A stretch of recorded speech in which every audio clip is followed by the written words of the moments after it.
Hey, what's up, y'all? Rundown number 2 this week for the Stanley Cup and NBA playoffs. Well, I got a fun story for you out of the gate. I recorded this whole episode in my car. It looked good. Everything seemed fine. I get home, I go to edit it. No audio. I have no idea what happened. So you ain't gonna get that. There was a whole joke in there about not being sponsored and everything, and the kind of car that I drive, and I just, I'm not happy. Not happy right now. Anyway, here's the joke about what kind of car I drive. Oh, it would have been better if I was in the car. Would have been better if I was in the car. We'll go ahead and start with the National Hockey League from Monday night. There were 4 games on the docket. And that's usually what the NHL likes to do, is get as many games in there as possible. The NBA, not so much, but we'll talk about that in a minute. So the first game on Monday, that was between the Canadiens and Capitals. It was game 1 of that series. They started late. They started Monday. And Alex Ovechkin got his first career game-winning overtime playoff goal. 896 of those suckers in the regular season never got an overtime game winner in the playoffs until Monday night. Capitals win it 3-2. They have a 1-0 series lead, and they'll play their game 2 at home tonight. The second game of the night saw Winnipeg and St. Louis up there in Manitoba.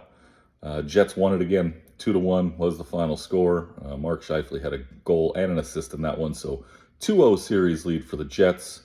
Blues are on the ropes, but they get to go back home over at the Enterprise Center in St. Louis. So they'll get the next 2 games at home there and try to get back on the right track. But the Jets, man, they're good. They won the President's Trophy this year as the best team in the regular season. So no surprise they've won the first 2 games at home. Third game of the day, this one was a pretty epic one between the Dallas Stars and Colorado Avalanche. Game 2 there. Stars win it in overtime, 4-3 the final score. Colin Blackwell netted the game winner, picking up some loose change in front of the net to give the Stars their first win of the series. So they're tied up at a game apiece, and we'll head to Denver at Ball Arena tonight for game 3 of that series. The final game on Monday was the game of the night. It was over at Crypto.com Arena. It was Oilers. It was Kings. LA got off to a 4-0 lead. Edmonton stormed back, tied it at 5 with a couple of extra attacker goals late in the third. But with 41 seconds left, Philip Deneau put a knuckleball past Stuart Skinner to win that one. 6-5 the final score. And the Kings take a 1-0 series lead at home. It was game 1 of their series. They'll play game 2 tonight back in downtown Los Angeles. Last night's games, there was another 4 on the slate. Usually the games are played at night, and they were locally, but here in the Pacific time zone, we had a game start at 3 p.m.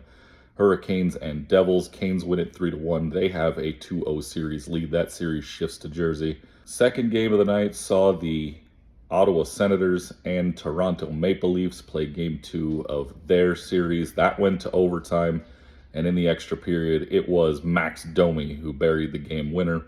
Maple Leafs win it 3-2. They have a 2-0 series lead as they go to Ottawa for game 3 tomorrow. Third game of the day, the final, game 1 of the first round. I don't know why they got to start so late, but the Battle of Florida got underway, and the Panthers, the defending champs, head up north and west to take on their bigger brothers, let's be honest, in the state of Florida, in Tampa Bay. But they took it to them early and often. 6-2 the final score. Panthers win it, and they take down the Ning in game 1. Do they still call them the Ning? And that was a thing in the late 90s, early 2000s. I don't know if they still do that, but I don't know, whatever. Cats lead 1-0. Game 2 for them tomorrow back at Amalie Arena in Tampa. Final game of the night last night saw the Wild go absolutely crazy in Vegas. They win 5-2. They were up 4-0 at one point. Knights got a couple back, but then an empty netter late for Minnesota gave them their first win of the series. It's 1-1 in that one, in that best-of-7 series. So they'll shift to XL Energy Center in Minnesota, or in St. Paul to be more specific, tomorrow night. It'll be game 3 in that series coming up. To the National Basketball Association. Just 2 games on Monday. The NBA doesn't like to do a ton of games each day so they can maximize viewership for each game. That does make the series spread out a lot further in time, but hey, whatever. It's about ratings. First game, Detroit at New York. Game 2 in that series. Pistons win 100-94. They get their first win of the series. They split 1-1. They get what they needed to do to steal home court away from the Knicks. So they'll move to Little Caesars Arena in Detroit for Game 3 in that series, all evened up at a game apiece. And the only other game on Monday night, Clippers and Nuggets, that game out in Denver. Clippers get it done on the road, 105-102, Kawhi with 39 points. And that, for the most part, usurped Nikola Jokic's triple-double that he picked up for the Nuggets. So that series is tied at 1, and they'll move to Intuit Dome over in Inglewood for Game 3 of that series. Yesterday, just 3 games on the slate, and we start off with what I have dubbed the who gives a damn ball between the Pacers and the Bucks. Indiana wins it again, 123-115 this time. So they take a 2-0 series lead. They'll shift to Fiserv Forum in Milwaukee coming up for Game 3. Second game of the night last night saw the Thunder do the Grizzlies again. What they did to them in Game 1, just gave them a beatdown. Not a 51-point beatdown, but a 19-point beatdown. That's still kind of significant. 118-99 was the final score. The 70-point margin of victory combined between the first 2 games for the Thunder is the second largest in NBA history. Lakers did it over the Spurs. They beat them by a combined 71 in a 2-game stretch back in 1986. And speaking of the Lakers, they got on the right track in their series-winning Game 2 at home, 94-85. Over the Timberwolves, the Lakers scored under 100 points only 9 times all season leading up to this point. This is the first time they've won a game in which they've done that, scoring less than the century mark. Nice night, of course, for Luka. He was 1 assist shy of a triple-double. 31 points, 12 rebounds for Luka. Series tied a game apiece.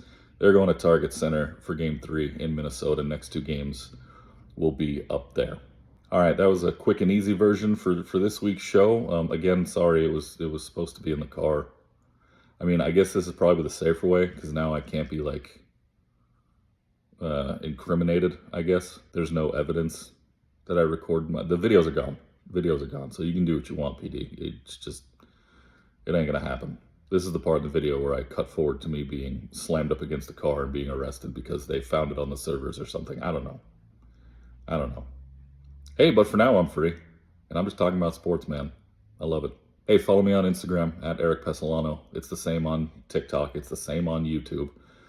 So, I mean, if you don't know how to spell my name, it's right there up at the top. So, I mean, you'll get it right eventually, I guess. I'm on X also. I don't know that I'm going to post this on there. Maybe I should.